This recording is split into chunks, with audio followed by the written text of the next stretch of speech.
Yes, sir. Finally came in. All right, as you saw, I received a package in the mail that I've been waiting for. So, Nello the Creator with King Clipper Mods sent me a little care package.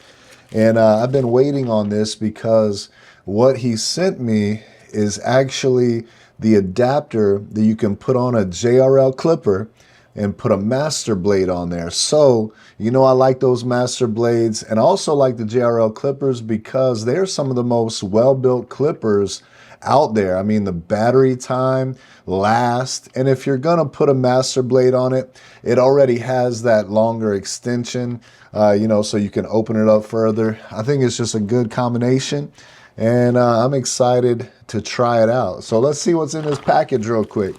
I'm not gonna show you how to put it on today and do the whole modification. Might do that for another video. If that's something you wanna see, let me know, I'll make that video for you.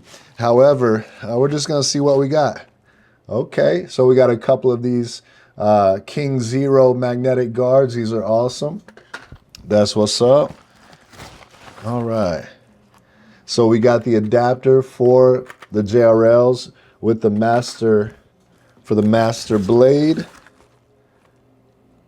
Uh-oh, he also came out with a JRL adapter or modification for the fast feed blade, which is dope.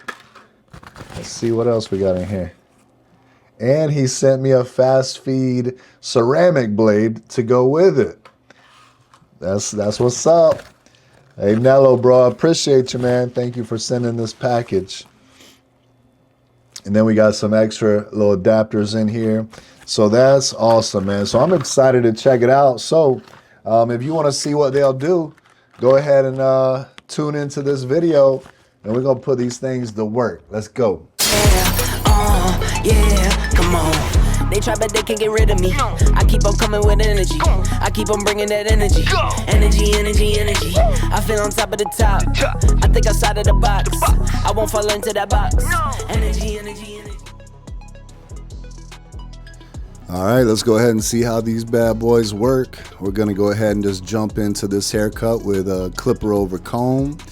And what I like to do, man, is just take my clipper over comb and knock out a lot of that bulk and keep it tighter to the head on the bottom part of the comb and pull it out a little bit towards the top so we can almost create a fade without, you know, having to use a whole bunch of guards. It just makes it go a little bit quicker. He's doing a 1.5 on the side anyways.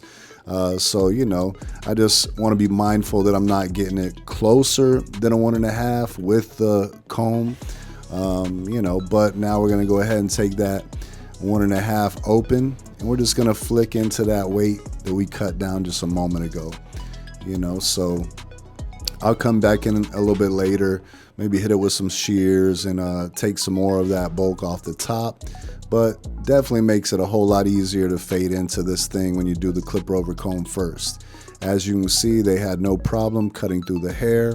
I love master blades, and I really like this JRL clipper, man. So whenever you put, you know, this master blade on these clippers, man, they'll do some damage. If you have some JRL clippers that you like, or maybe you bought them and you just didn't like them as much as you thought you would, throw the master blades on there. You know, go to King Clipper Mods, get you the modification.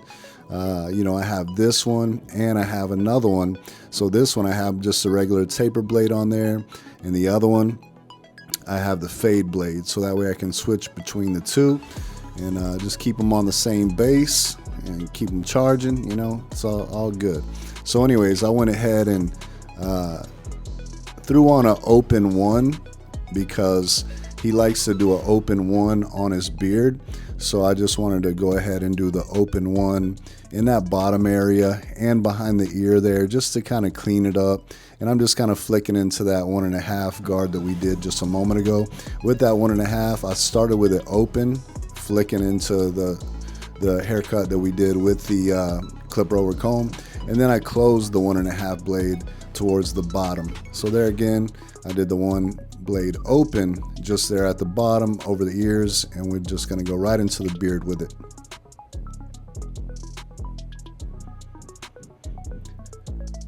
Now we're just going to clean up the line on the back of the neck, over the ear. And he doesn't like to, do a front lineup on his vertical bar. He likes to keep that natural so that we don't even have to worry about that. So we're just going to go ahead there again, go over the ear. We'll go down into behind the beard. I usually like to just jump right into behind the beard and take care of that as well. Obviously, we're taking our time on this little curve because his curve goes a little bit higher than some people's do, and I want to make sure that it looks decent. So we hit the line on the back of the beard. Now we're just going to go ahead and hit that C-cup area, and we'll take it down into the beard.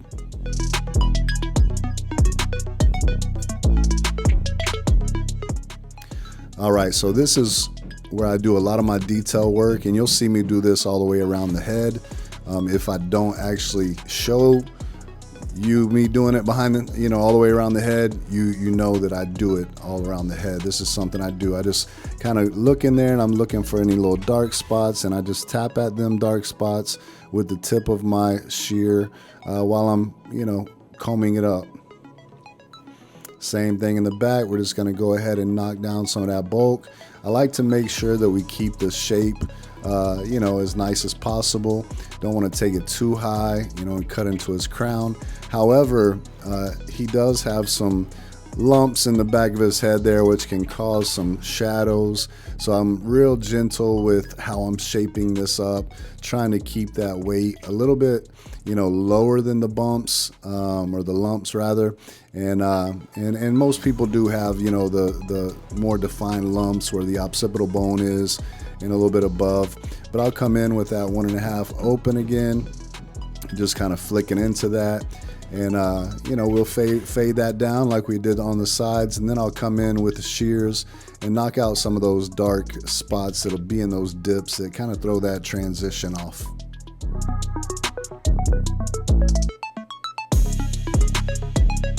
So there again, I'll work at that with the 1.5 open, and then I'll go ahead and close that 1.5, dropping down just a little bit. And then now I got the 1 open on there. I'm just fading right into that 1.5 closed.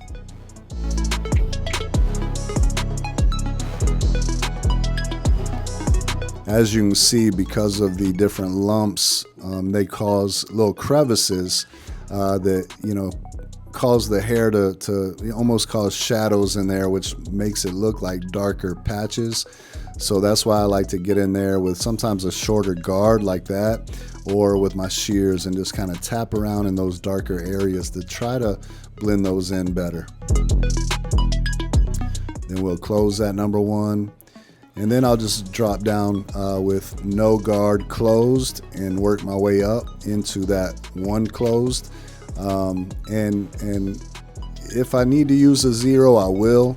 However, I don't always use a 0. And someone asked me in my last video, how do you do a fade without a 0?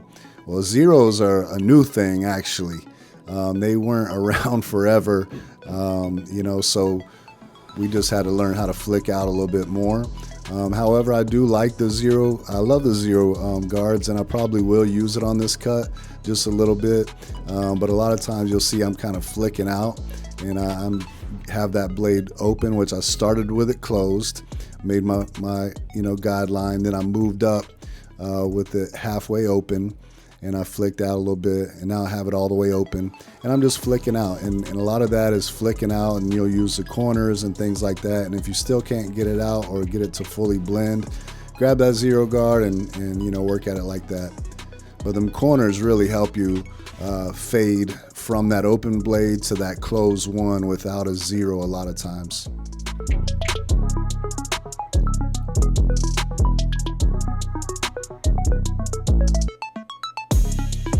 All right, so I went ahead and put that 0 guard on there. I believe that's the 0. It could be the 1, but I'm pretty sure it might be the 0 open. Just trying to hit some of those darker areas. And as you can see in the back, you'll see that there's those almost dark looking areas, and it's because he has just different dips and indentions in his head where that occipital bone area is. And we'll fix that up with the shears. Whether I use thinning shears or just the tips of my shears like you saw me do on the side. We'll blend that in nicely. All right, so now I'm just going ahead and fixing this part for him. I want to make sure that we got all that hair combed over so that we didn't cut off any of the longer hair. And now we're just going to go back to that clipper over comb, do on this side what we did on the other side.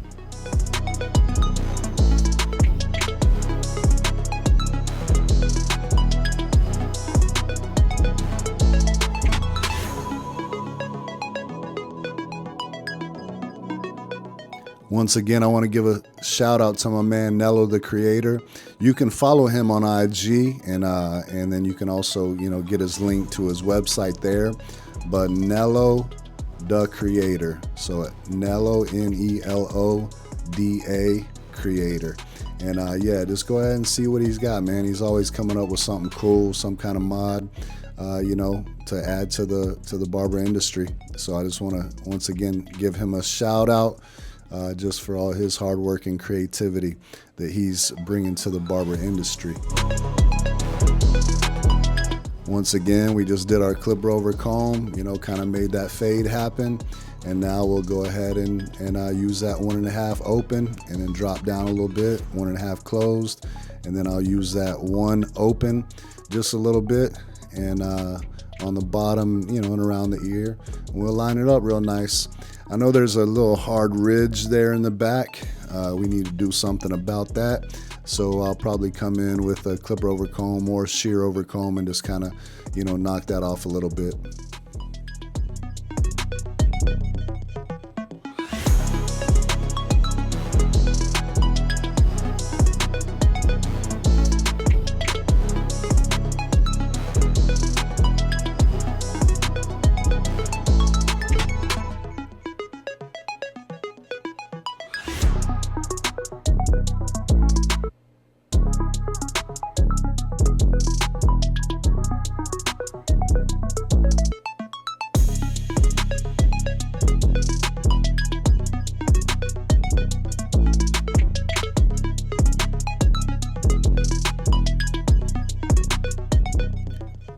Once again, what we did to one side, we do to the other side.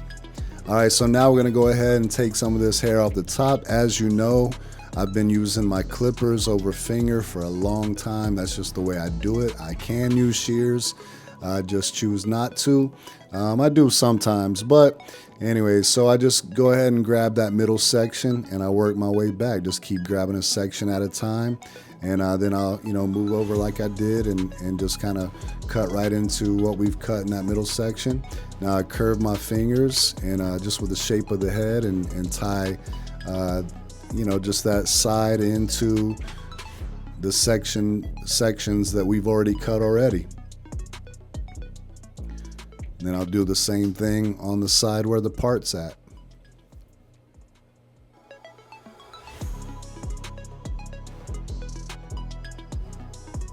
So many people ask me like, man, when did you start doing that? So years ago, probably 20 years ago, I worked for my uncle at Ray's barbershop, my Uncle Ray. And my Uncle Ray had vacuums on all of his clippers that went into the wall. And then there's pipes that ran to a back room where there was a big vacuum. So we just always use our clippers like that because it'll suck the hair right into the vacuum and we would never have any hair on the floor. So pretty cool invention that they had years ago. Missed those things, but they were heavy as bricks. So I trimmed the bangs. Now we're throwing some of that Tune 45 on there. You can go to Amazon and grab you some of that for $14.99. Some of the best, I guarantee it's probably the best you know, paste or clay, hands down, that you can find. I love it. So we're just gonna apply some of that into his hair, give him that, you know, messy look. Hey, if you're not following me on Instagram, you can do that at S.Craft_blends with a Z. I would appreciate that. Also, man, subscribe to the channel, hit the like button, leave a comment. But man, look at this cut. It's coming together. That fade's looking nice and blurry. Hit him with that hairspray, give him a little extra hold. Now we gotta hit him with that cherry alcohol like we always do. And we have a happy customer. That's how we do it. Till next time, God bless you guys. Peace. I'm out of here.